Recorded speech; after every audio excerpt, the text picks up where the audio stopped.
Saudi Arabia is the 13th largest country in the world. The nation has more than 34 million inhabitants, with 7 million concentrated in the capital, Riyadh. The economy is mainly sustained by oil exports, as Saudi Arabia holds the second largest reserve of this coveted raw material, covering 95% of the nation's territory. It is a hot and dry desert, with temperatures ranging from 35 to 50 degrees Celsius in the summer. It is one of the few countries where there is only one permanent river. These characteristics make the land unsuitable for agriculture and force Arabia to import food for domestic consumption. However, the growth of agriculture in the Wadi al-Sasraha basin has been changing this reality. But what are the details of this endeavor that made it possible to produce eggs, fish, poultry, fruits, vegetables, and flowers in a region where there are no rivers or lakes? This is Construction Time. I'm Luciano Guimarães, and in this video, you'll learn about Saudi Arabia's agricultural solution.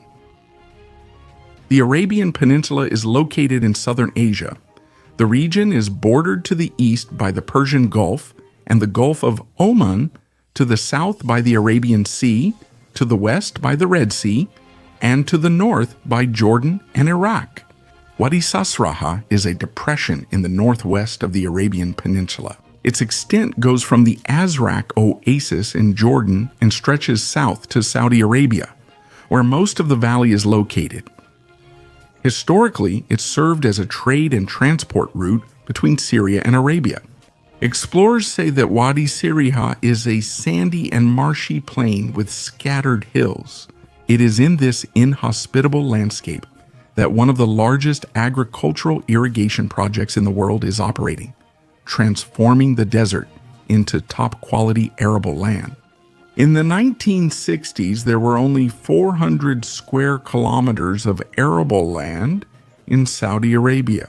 Currently, there are more than 35,000 square kilometers. The Wadi al-Sasraha Basin project accounts for about 7,800 square kilometers of that total.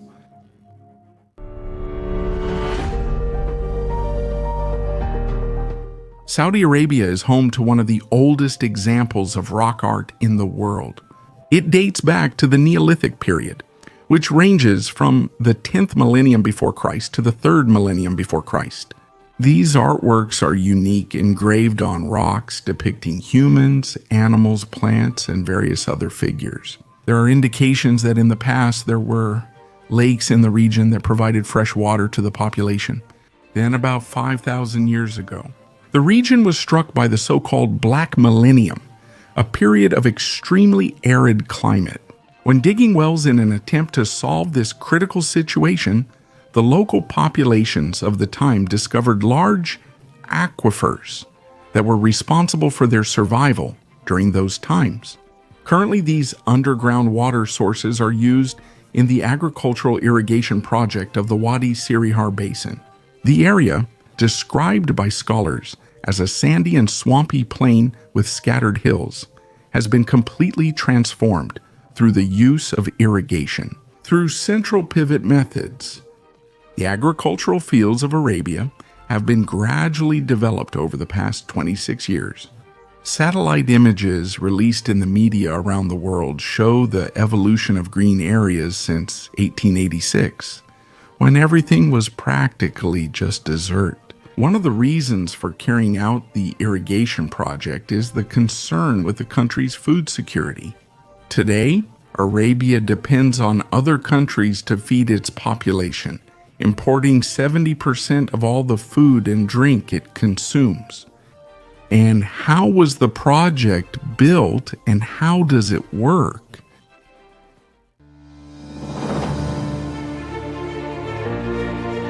The central pivot irrigation method was created in 1940 by the farmer Frank Zybach in Colorado in the United States. In 1954, he licensed his patent to the company Valley Manufacturing. Then engineers refined the invention, making it more durable and converting it from a hydraulic power system to electric drive.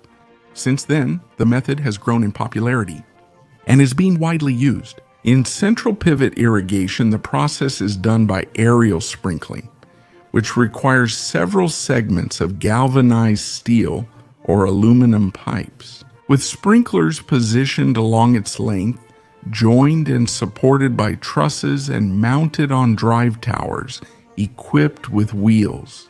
The machine with a suspended structure moves in a circular pattern and is supplied with water from the pivot point at the center of the circle, spraying water over the crops. Each center pivot has a circular radius of about 500 meters, which covers approximately 50 hectares of land. The pivots are then powered by a motor mounted on each of the towers, and there is also a control panel where the hardware is located. On it, the farmer who manages the land can give commands for the whole system to operate, being able to start the rotation, pause, or change the direction. The outer wheels control the system's rotation speed. The inner sets are mounted on hubs between two segments and use angle sensors to detect when the curvature exceeds a certain set limit. When the angle is too large, the wheels rotate to keep the segments aligned.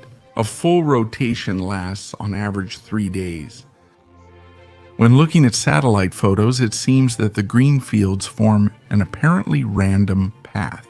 But in fact, engineers usually look for ancient river channels, now buried by the seas of sand, to set up the fields. The crops grown on the farms are varied and include alfalfa, barley, and corn. The central pivot irrigation method has several benefits compared to traditional surface irrigation. One of them is better control over the use of irrigation and fertilizers, also known as precision agriculture. The technique is particularly important in regions susceptible to high water loss due to evaporation, such as Saudi Arabia.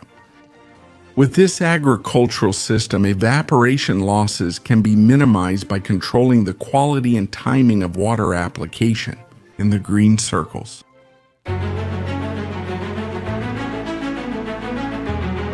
Brazil uses several irrigation methods, mainly in regions where the climate is hotter and drier, according to member of the European Parliament Bill Moss, an initiative of the Greenhouse Gas Emissions Estimation System. Brazilian lands irrigated by pivots, flooding, and other techniques almost quadrupled from 1985 to 2021. But the largest central pivot irrigation project in Brazil is in the city of Pedro Afonso in Tocantins, in a sugarcane plantation. The area has 26 towers and an irrigated radius of 1,300 meters. To give you an idea, the project in Saudi Arabia is about 6,000 times larger than the one in Brazil.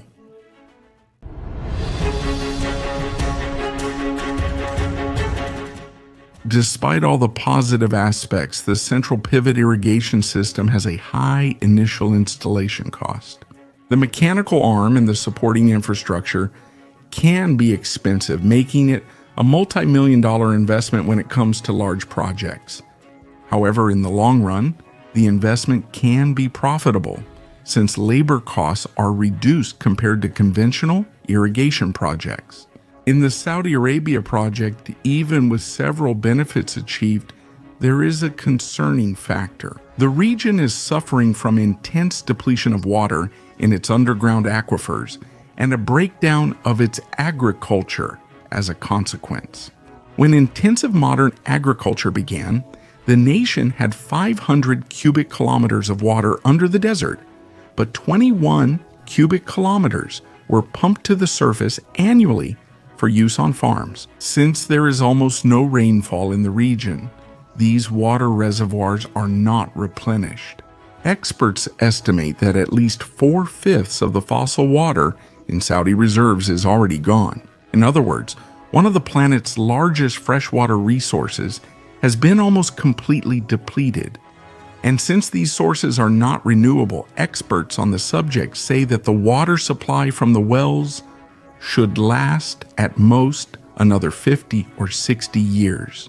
And after that limit, What will be done with the project or with Arabia? That's what everyone is wondering.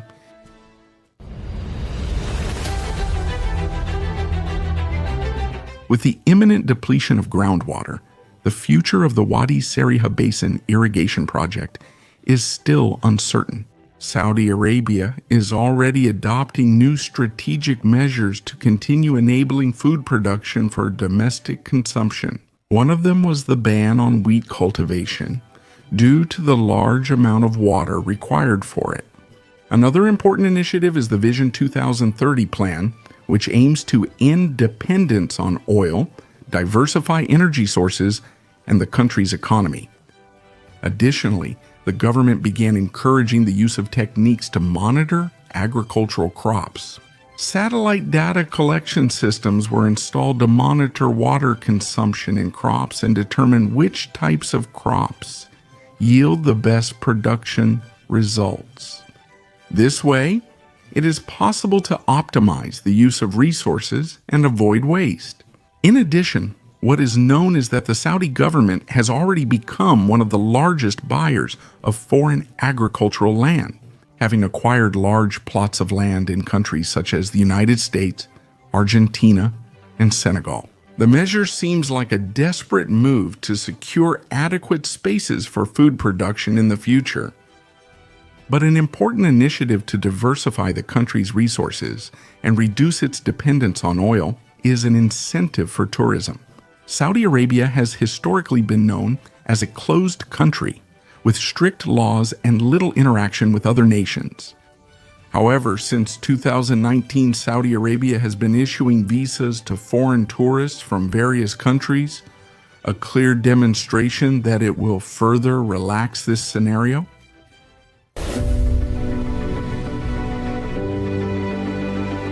Saudi Arabia has been one of the world's most powerful economies since it began oil exploration. The adoption of the central pivot irrigation system produced excellent results and turned areas that were once desert green.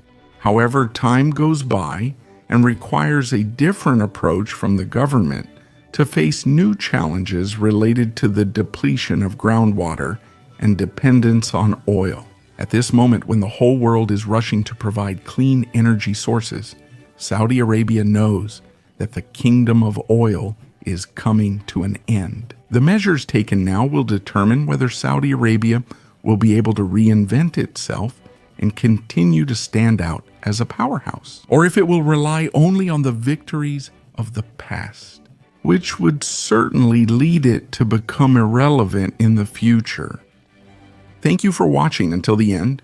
Share your thoughts on this topic in the comments. Were you aware of this major project in Saudi Arabia? And what measures do you think the Arabs should take in light of this problem? Leave your comments here. Also, leave a like if you enjoyed this video, and if you're new here, subscribe to the Construction Time channel. If you're still going to stay here on YouTube, watch our other video that's appearing on your screen. Big hug and see you in the next video.